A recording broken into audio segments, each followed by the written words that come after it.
Hey, I've had quite a few questions over the last few weeks, so I'm making this for my friends to clear a few things up. First and foremost, something you should know, you cannot catch a virus. And why can't you catch a virus? Because it's impossible. So why is it impossible to catch a virus? Question. A virus is alive. Is a virus a living thing? No. So how is it that people think that you can catch something that is not alive? Everybody knows you never go full retard. Now, I know a lot of people are genuinely concerned, so that's why I'm making this, to hopefully cure some of the unnecessary fear and stress. And if you are feeling that, it's because you're causing it for yourself. And just so you don't think I'm sitting here making stuff up, I'll quickly tell you my background so you know how and why I'm telling you these things. I was one of those kids that could read and write before I even started school. I knew my 1 to 12 times table before other kids even knew how to open a book. I won academic scholarships at 2 expensive private schools. I did 6 years of science, which included medicine. I did 6 years of natural health and medicine. And I spent 3 years solely looking into the nature of viruses, bacteria, protozoans, fungus, and parasites. And as a practitioner, I treated myself and a number of other people successfully long term for conditions of the same. And when I did my last IQ and aptitude test, I was taken into a separate room and I was interrogated to see if I cheated. And more than anything, unlike Google and Facebook, I don't have vested financial interest dictating what I can say, and I don't have shares in vaccine companies. So what is a virus anyway? Well, a virus is nothing more than a solvent, and these solvents are created within the cells of the body. This is why you cannot catch a virus. Viruses are created cellularly. Now, the body can create hundreds of thousands of different viruses at any time. So why does a cell need to create a virus or a solvent? Created in response to the built-up toxicity that we have in our bodies. So how does a cell become toxic?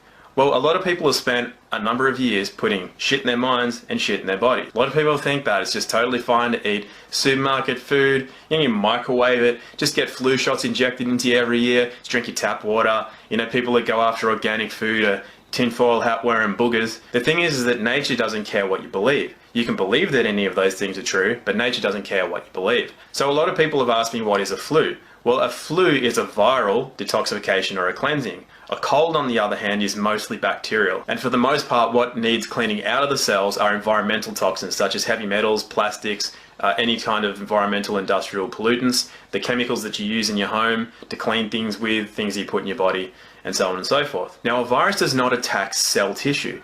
What happens is that as a virus, which is a solvent, breaks down the toxic residue within a cell, it creates essentially a toxic waste. So that's why you'll feel shitty if you've got a viral infection. And what can happen is if there's a lot of shit in your cells, you're going to create a lot of toxic waste as that virus breaks down. So what happens is that if there's too much of it, it can actually cause cell damage, and in extreme cases, it can cause cell death. So there is actually one way that you can catch a virus, and I'm going to tell you what that is in a minute. But you got to learn a bit about the nature of viruses before I can tell you how you can catch one. But millions of people are dying, and you can catch some bat flu off of a counter or by being around your friends. 'Cause if we keep buying, then they'll keep selling the lies.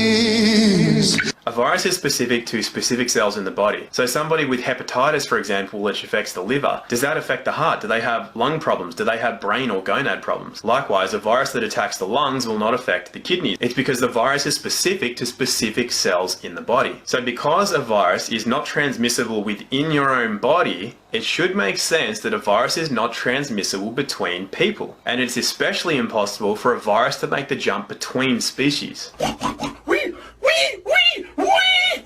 This is why you can't get an avian flu, a swine flu, a bat flu, a monkey flu, or any other flu that affects an animal, except for one way, and we will get to that. So how is it that a number of people can get a virus at the same time? If it is created within the cells, how is it that a lot of people can get it at the same time? Well, if somebody at home has a cold, or somebody at work or at your sporting club, does everybody in that place get a cold?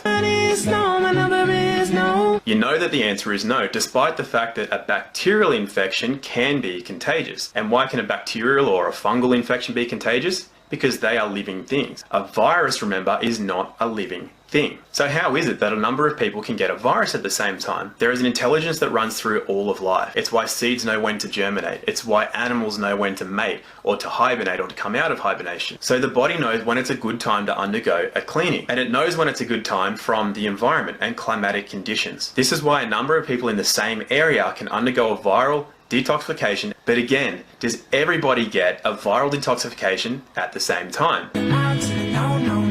You already know that the answer is no. So why is that? Well, they may have already undergone a recent cleansing. They may just be very healthy people, and they're always watching the way they eat, the way they think, the way they move, the way they sleep. The intelligence that runs through all of life means that that body knows that it does not have to undergo a viral detoxification at that point in time. Additionally, our bodies all talk to each other, particularly our immune systems. This is one of the ways that we're attracted to the opposite sex. We can sense their immune system. It's how we know that we can create a genetically diverse offspring that will have the greatest chance of survival. We sense another's immune system partly by scent, and this has been taken away quite a lot in modern life. Things like perfumes and colognes, and especially when women go on the pill, it can affect their ability to sense a man's immune system. This is why some women come off birth control when they decide it's time to have a baby with their partner, and they smell them for the first time, and they realize that they're actually not attracted to them. And while I can't condense more than 10 years of experience into a short video, hopefully that's enough to show you why you cannot catch a virus, and you can start asking some good questions, such as, what is this coronavirus really about? Well, a lot of people were sus on this from the start for a number of reasons. Not everybody buys into what they hear from the media. And recently I saw a video from a guy who was clearly able to use his own brain. He asked a couple of good questions, and those questions led to the finding of vaccine patents. So what you can do is you can look up these patent numbers right now. First one being US 200-625-7852. And when you look at that, you'll see how long ago coronavirus was patented. Now here's a European one, EP 317-231-9B1. And that one you'll find to be a vaccine patent, which was funnily enough just approved in November of 2019. When did we start seeing coronavirus? So I guess it's time to tell you the only way that you can actually catch a virus. I got a boner. The only way that you can catch a virus is by having it injected into your bloodstream. So remembering the viruses are created cellularly as a response to your internal environment, which means, yes, taking responsibility for your thoughts, actions, and beliefs, all beliefs being a form of ignorance, because you know if you have to believe something, it's because you don't know. So how can a human get a virus from a pig, or a bat, or a bird, or a monkey? And remembering the viruses used to be blamed on other races, such as Mexicans and Spanish flu. Well, remember the viruses cannot cross species, and you can't even catch it from within the same species, because it has to be created within animal tissue, remembering that we are human animals. So the way that you can create a virus, you can get sick and unhealthy animal tissue and put it in a petri dish. It will create a virus and you can incubate that virus. The only reason it can stay alive, remembering it's not alive, the only reason that a virus can actually be there and be in play is that it's taking care of toxicity within cells in animal tissue. So what happens with that incubated virus is that it's sterilized and put into a vaccine. Now straight away you don't want that, because that's bad news. Then when it's added to 70 or 80 chemicals, you definitely don't want that in your body. So when these viruses are loaded into vaccines and flown all the way around the world, and people are getting their flu shots and all their other vaccines, that's the only way you can get animal tissue into your own bloodstream. It is so far beyond the realm of possibility to get animal tissue into your bloodstream by way of being around people, or from surfaces, or from the air, or from any other way other than injection. So you really want to question all this advice that's being given out about your toilet paper and your hand sanitizers and your everything else, and the idea that this virus is killed upon contact of heat or anything else, because a virus isn't alive in the first place. So how can you kill something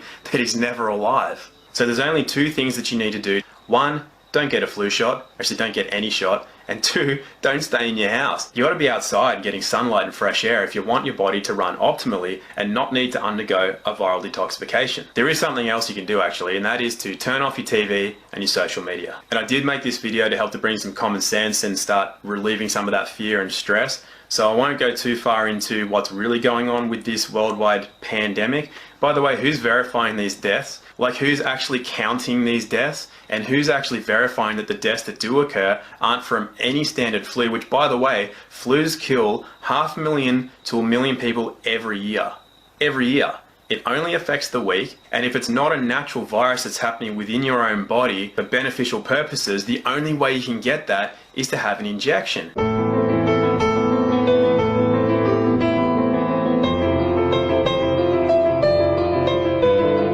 So instead of thinking you're doing the right thing by using all the correct words like COVID-19 and self-isolating and social distancing, and instead of staying indoors like a self-indulgent cactus, washing your hands like it's going out of fashion and humping doorknobs, Farting in bathtubs and laughing your ass off. and dictating to other people what they should be doing with their lives, when perhaps they're just immune to media. So guys, if you're doing that, then you're not actually helping anything.